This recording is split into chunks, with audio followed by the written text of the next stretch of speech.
Hello guys and welcome to my new video, and today I'm super excited to be talking about the best raid healers in Shadowlands, and that is concentrating on Castle Nathria. You have to keep in mind that there's a disclaimer straight off the bat. This is Shadowlands Beta and anything can and will change, especially because Blizzard mentioned that they're going to be doing heavy balancing concerning covenants. So all of a sudden any covenant that I mentioned in the video will probably change when Shadowlands is released. So keep that in mind. At the end of the day, this is going to be a ranking or a grouping of good or desired raid healers in Castle Nathria, mythic content, high-end content. So if your healer doesn't make the list or if it's not the most desired, don't get too discouraged. At the end of the day, the most foolproof way of having fun in World of Warcraft is playing the class that you enjoy the most. And if you enjoy this type of content, please like the video and subscribe to the channel. It really helps me. It takes me a long time to do these videos, and I read the comments and I really appreciate everyone's support. So first of all, before we go into the ranking, I want to talk about mana, and mana seems to be more scarce at the start of the new expansion, especially in the tier 1 raid instance, and you have to consider that Resto Shaman's got mana tide totem to help with that, and on top of that, mana potions or potions in general now have a 5-minute cooldown regardless of whether you're in combat or not. So all of a sudden some of the raid bosses might last 6, 7, 8 minutes and you might be able to use 2 mana potions, but generally speaking mana is going to be more of an issue, and all of a sudden it's going to be more of a resource that you pay attention to. So let's go to a healer ranking, and again, this ranking is not going to be A, B, C or a 1, 2, 3 type of deal. It's going to be a grouping of good raid healing team that maybe a lot of guilds will take in Castle Nathria. So that's the way that I'm going to approach this ranking. I feel that a lot of the raid groups are going to have Discipline Priest. Discipline Priest has been by far the most hyped up healer, and all of a sudden Blizzard has kind of nerfed them a bit, and that's actually expected because they have been performing really well. So all of a sudden some of the damaging abilities have been nerfed, and on top of that they're legendary for Shadow World Death, I think I got that right, has been severely nerfed. So all of a sudden it only triggers Atonement when you use it on a target that's below 20% HP, which means that this legendary usage has dropped significantly. So all of a sudden we'll see how this is going to impact Discipline Priest, but they still have Mind Blast, they still have Shadow Covenant, which might be impacted by the Shadow World Death legendary nerf, but you can still look at Discipline Priest and look at what they provide in raid environments. They still have Barrier, which is providing 25% damage reduction if used properly. People need to be stacked. You also have a lot of passive DPS when healing. Discipline Priest is great at that because a lot of the healers still have to sometimes sacrifice, do I go more offensive or more defensive, while Discipline Priest is all about dealing damage while healing. So you also rely heavily on Rapture in Shadowlands, which is not a bad thing, but you also have to look at things like extreme complexity to Discipline Priest. There is a lot of new, how do I put it, there has been a lot of new rotational changes to Discipline. You need to know damage patterns. So if you want to play a Discipline Priest in raids, if you want to push high-end content, it's very rewarding, but it's probably the most difficult healer to play. You need to know the damage patterns of the bosses. It's also a range healer, which can be viewed as a plus on certain boss fights. So overall, Discipline I still see will have a secure spot in raid environments for Castle Nathria. Another raid healer that probably be included in a lot of raid teams for Castle Nathria is going to be Restoration Shaman. Now Shaman to some extent might be a sleeper spec in Shadowlands because it is relatively unchanged, but Shaman has always been a great utility raid healer in a lot of the raids, and I feel that to some extent Nyalota Resto Shaman performance is somewhat, or it's going to be somewhat similar to their performance in Castle Nathria. So you have to look at what Shamans received. They didn't get a whole lot of gameplay changing abilities. They got Mana Tide Totem, which is on a 3-minute cooldown, and it has an extremely small range. So if you're going to use Mana Tide Totem, you might say on Discord, hey guys, I'm using Mana Tide, all healers come to the blue class type of deal. And on top of that, you also got Earth Shield baseline, which again, it's there. But when you couple it with an amazing Resto Shaman utility with things like Spirit Link Totem, with things like Healing Tide Totem, you also have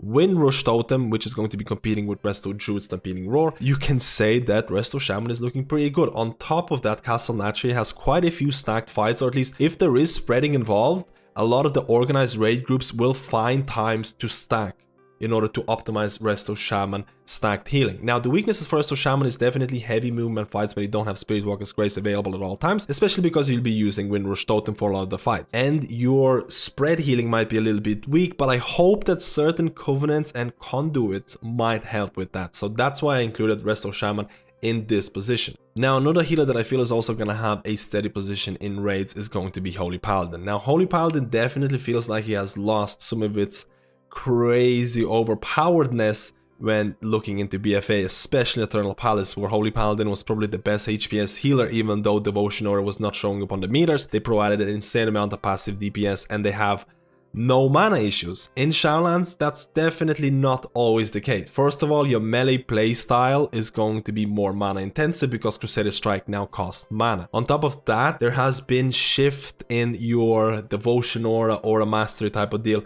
All the Student Devotion Aura provides, the passive provides 3% damage reduction for everybody within 40 yards, which is insanely strong, but this is provided by any Paladin spec at this given moment. Now, what separates Holy Paladin is their Aura Mastery. Aura Mastery, when used, which is another 3-minute cooldown, provides 15% damage reduction for 8 seconds, which is still extremely strong because it does not have this stacking requirements like Barrier has. So Holy Paladin still has extremely strong utility. On top of that, you look at things like Blessing of Protection, which will have strong utility on certain bosses. But you look at the negatives of Holy Paladin, which again, their legendaries are very weird. They don't have a strong selection of legendaries to choose from. Probably Marad's Dying Breath is going to be the #1 option. Again, balancing is going to change this possibly.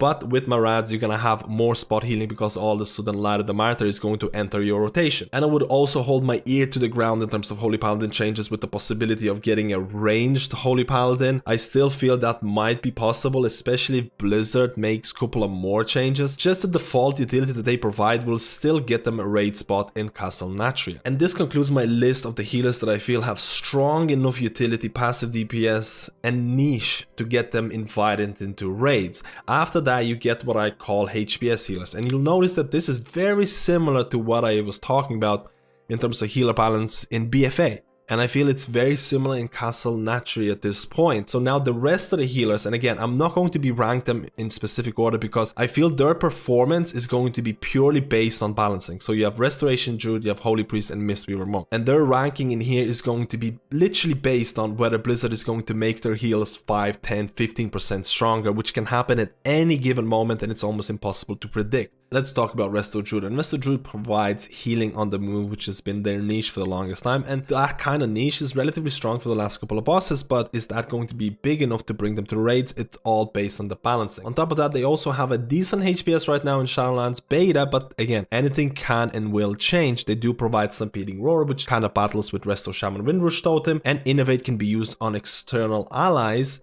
at less effectiveness to the Druid, which can also be viewed as a utility plus. Blizzard has nerfed the double life from legendary, and we'll have to see if that's going to be still a strong option, because before the nerf it was a very good option for both raids and mythic plus. They don't really have damage reduction, they don't really have passive DPS, they need to make a choice between DPSing and healing. Heart or Wild can give you a decent option for big DPS bursts, so keep that in mind. And again, it's all depending on balancing. Is there going to be more HPS for healers that don't provide damage reduction, that don't provide passive DPS? And it's all up to Blizzard to decide that. Now let's go on to Holy Priest, and there's not a whole lot of things to talk about in terms of meaningful changes to Holy Priest. They've always been a very good raid healer in terms of pure healing, pure HPS, arguably surpassing the other HPS healers in previous content. So we'll see how Blizzard is going to balance that, but in terms of the changes the Holy Priest received, you get Prayer Mending instant cast, you get Circle of Healing baseline. Your AoE healing toolkit is improving.